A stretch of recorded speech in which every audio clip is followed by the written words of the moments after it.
Hello. In this video, we're going to look at the last topic with the binomial theorem. In particular, how you determine which term has a specific power of x. So let's say we have this binomial, 2x minus 1 to the power of 6, and we're asked to determine the coefficient of x squared in the expansion. Now, as we proceed, these problems will get more and more difficult, but with a basic problem like this, you could hypothetically just expand out the whole polynomial. In this case, the binomial, because it's to the power of 6, should have a total of 7 terms. And so what you can do is just start writing out the terms. You'll start out with 2x all to the power of 6, and then 2x to the power of 5, 2x to the power of 4, 2x to the power of 3, 2x to the power of 2, 2x to the power of 1, and 2x to the power of 0.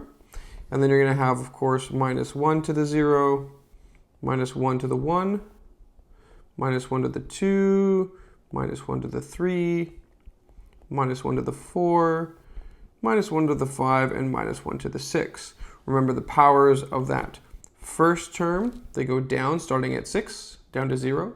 The powers of that second term go up, starting at 0, going up to 6. And then, of course, you also need the coefficients. Now, in this case, for Pascal's triangle, I don't think we have this one memorized. So we might have to use the formula 6c0, 6c1, 6c2, 6c3, 6c4, 6c5, and 6c6.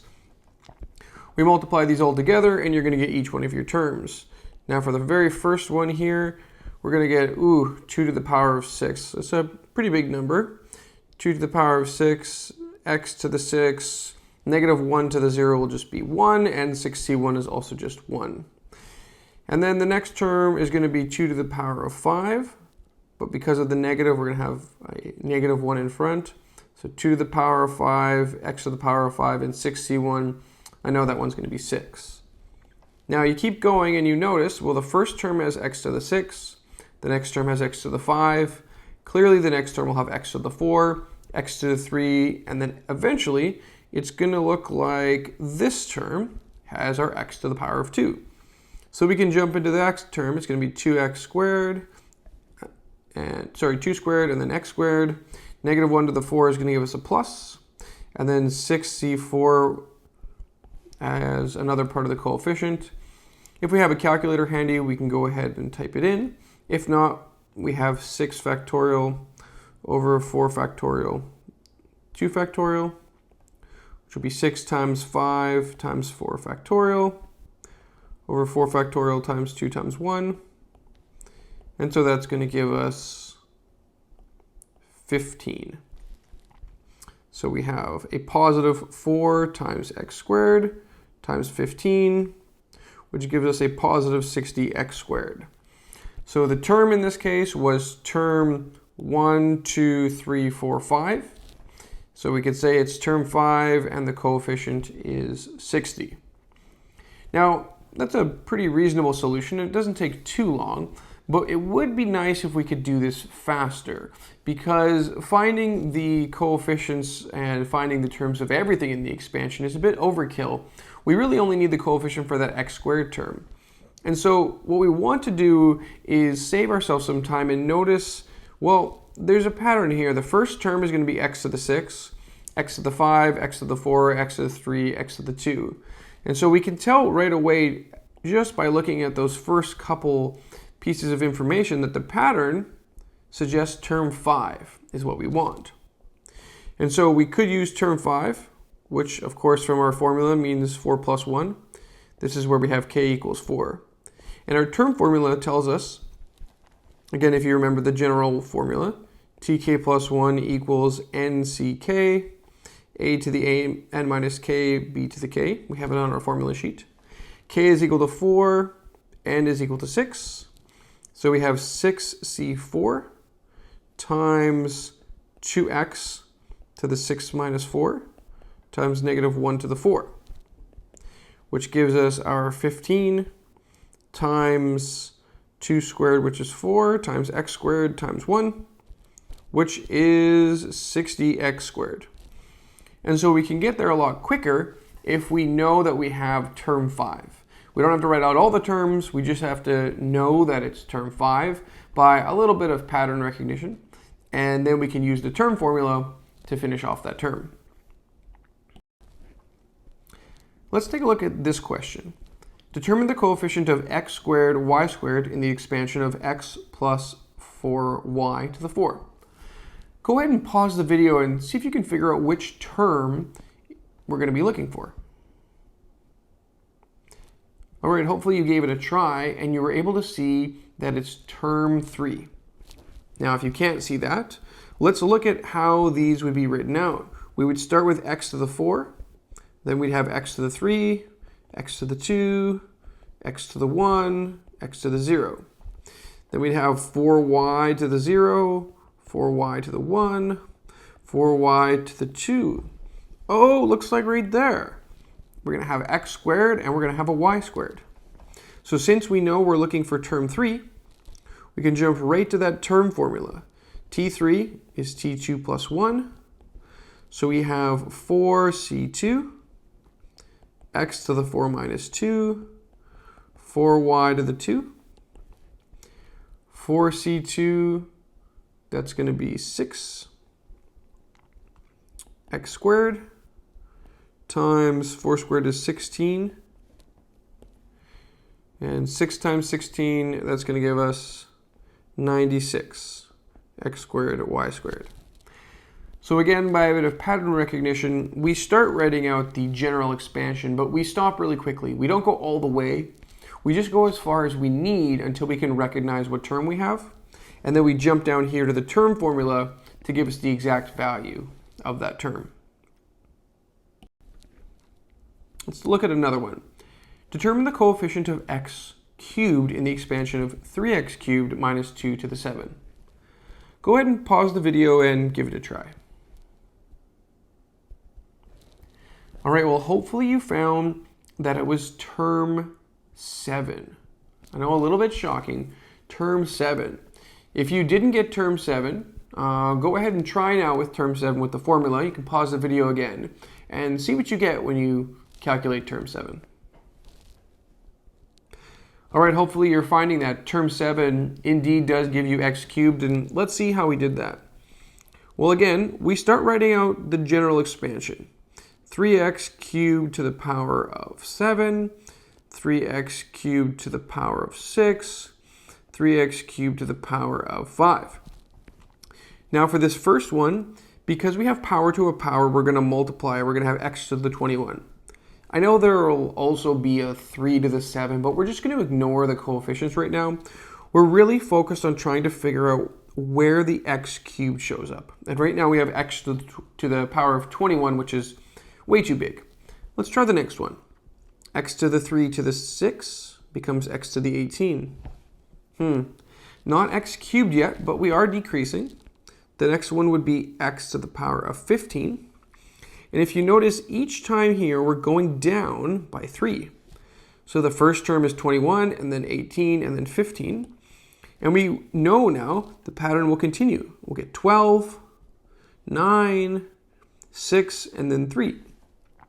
So it looks like T1, T2, T3, T4, T5, T6, T7. That's definitely going to be the golden ticket. That's the one that's going to give us x to the power of 3. And then we simply calculate it. T to the 7, which is 6 plus 1, is 7, choose 6, 3x cubed to the 7 minus 6, minus 2 to the 6. 7 choose 6 is going to be 7. Then we'll have 3x cubed. And then we have to calculate negative 2 to the 6. That's going to be positive 64, giving us a total of 64 times 7 times 3. This would be a calculator question for sure. 1344 x cubed. And again, if we want to make a really nice final answer, we could say the coefficient is 1344. All right, let's try another one. Determine the coefficient of 1 over x squared in the expansion of x plus 4 over x to the 6. Again, go ahead and pause the video and give this a try. All right, you should be finding term 5. Again, if you didn't get term 5, go ahead and pause the video again and calculate term 5 by hand, just to make sure that that one indeed gives us 1 over x squared. Now, let's see, how did we come up with term 5? Well, we start off with those powers of x. So we have x to the 6, 5, 4, 3, 2, 1, and 0. And initially you might think, well, none of these look like x to the 2. Well, I mean, I guess there's an x to the 2 there, but this is 1 over x to the 2. In fact, this is like x to the negative 2. None of these exponents look negative. But that's because there's an x in both the first and second part of the binomial. So writing out just the x's from the first part isn't going to be enough. We have to also write out the 4 over x to the 0, the 4 over x to the 1, the 4 over x to the 2, 4 over x to the 3, 4 over x to the 4, 4 over x to the 5, and the 4 over x to the 6. Now again, you might be tempted to say, oh, it looks like this term. Term number 3 has the x to the power of 2 in the denominator. But not so fast. Each one of these has to simplify. X to the 6 divided by no x's is going to give us x to the 6. X to the 5 divided by an x is going to give us x to the 4. Right, we have x to the 5 divided by x, so x to the 4. The next one here is going to give us x to the 4 over x squared, which is x to the 2. In fact, if you notice the pattern, we're going down by 2 each time.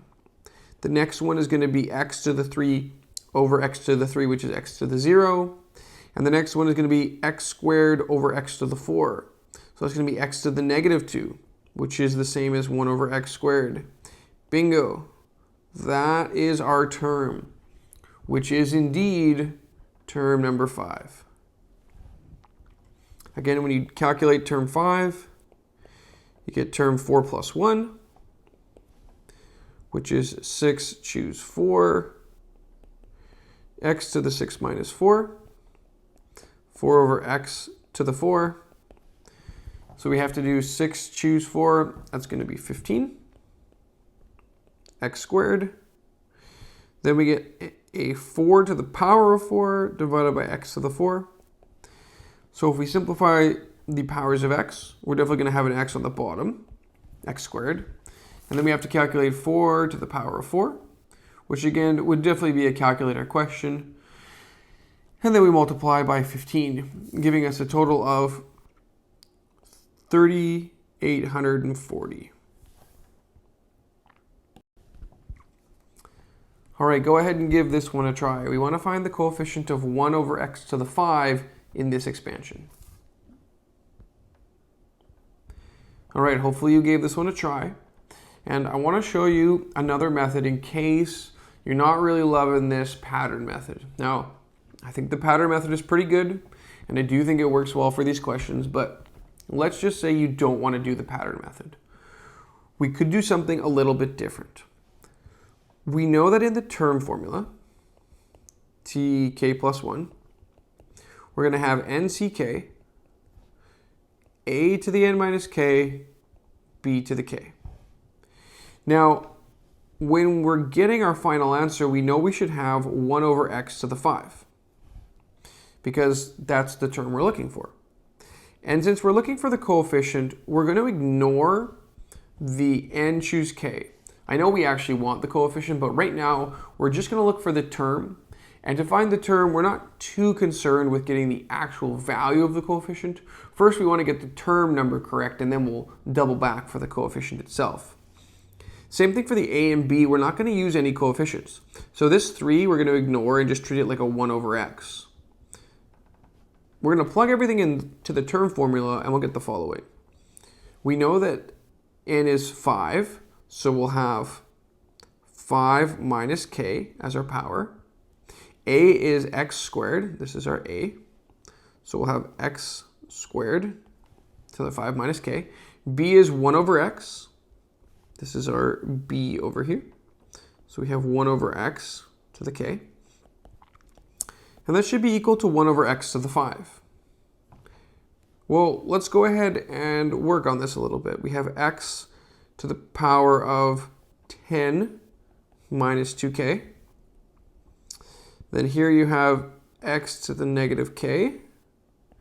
Here we have x to the negative 5. All right, well, if we combine these using exponent rules, we'd have x to the 10 minus 3k equals x to the negative 5. Oh, well, since we have an x on both sides, we can actually drop the x and just solve the 10 minus 3k equals negative 5. If I add, or I should say let's add the 5 to the left side. That's going to give us 15 equals 3k. We can divide by 3 and k equals 5, which means we're looking for term 5 plus 1 or term 6.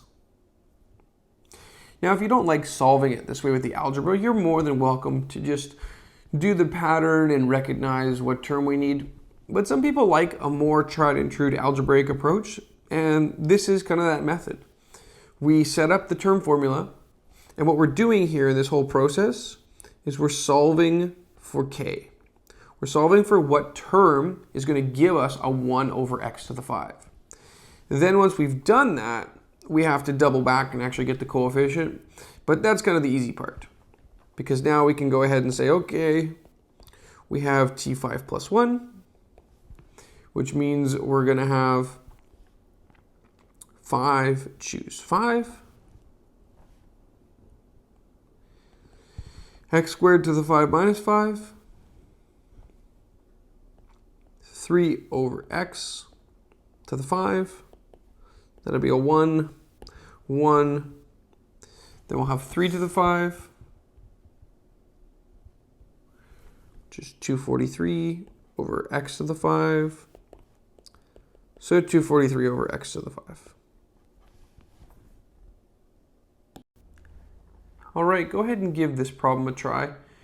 You're welcome to use either method if you want to use the algebra, if you want to use the patterns. It doesn't really matter. But you're looking for the coefficient of x to the power of 20 in this expansion. All right, hopefully you gave it a try and you found term 5. Again, if you're going to use the pattern method, we'll go ahead and start with the x to the 3 to the power of 8, x to the 3 to the 7, x to the 3 to the 6, x to the 3 to the 5, and so on. Then we have 2x squared to the 0, 2x squared to the 1, 2x squared to the 2, 2x squared to the 3, and so on. And so these will simplify to x to the, well, 8 times 3 is 24. Then the next one would be 21, but if you notice there's more x's here. So you have here a 21x, x to the 21, and here you have x squared, so it's going to be a total of x to the 23. Here we have x to the 18. Here we have x to the 4, so we add those exponents to get x to the 22. And you probably noticed the pattern now, we're only going down by 1 each time. So the next one would be x to the 21, x to the 20. Oh, hey, there it is. Term 1, term 2, term 3, term 4. There it is, term number 5. And so if you work it out, t5, which is t4 plus 1, is 8c4, x to the 3 to the power of 8 minus 4, 2x squared to the 4, which should give us 70x to the 12, then 2 to the power of 4 is 16, x to the 8. So we do the coefficients, 70 multiplied by 16, 1,120. We add the exponents to get x to the 20. So what's the coefficient? The coefficient is 1,120. All right, we'll go ahead and take some notes on this.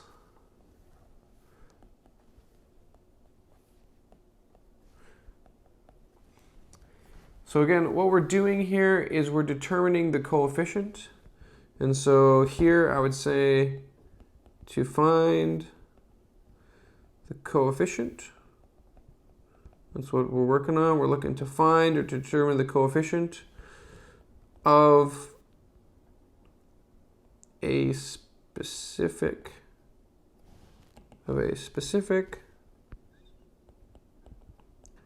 power of x. And so in the expansion, you might have 2x plus 1 to the power of 9. And so you're going to have 2x to the 9, 2x to the 8, 2x to the 7, dot, dot, dot. And what you're going to notice is you have x to the 9, x to the 8, x to the 7, dot, dot, dot. You want to notice the pattern. You want to notice the pattern, not the whole expansion. In this case, goes down, maybe I'll do this in another color. In this case, each time it goes down by 1. And so if you were asked to, let's say, find a specific power of x, maybe x to the 3, you would notice that here you'd have term 1, term 2, term 3, term 4, term 5, term 6, and eventually you'd find the one that has x to the 3 just by noticing the pattern and counting along. Now for notes, number 2, I'll get you guys to solve a problem. Let's say you have 2x squared minus 1 to the 7. Find the coefficient. Find the coefficient of x to the 4.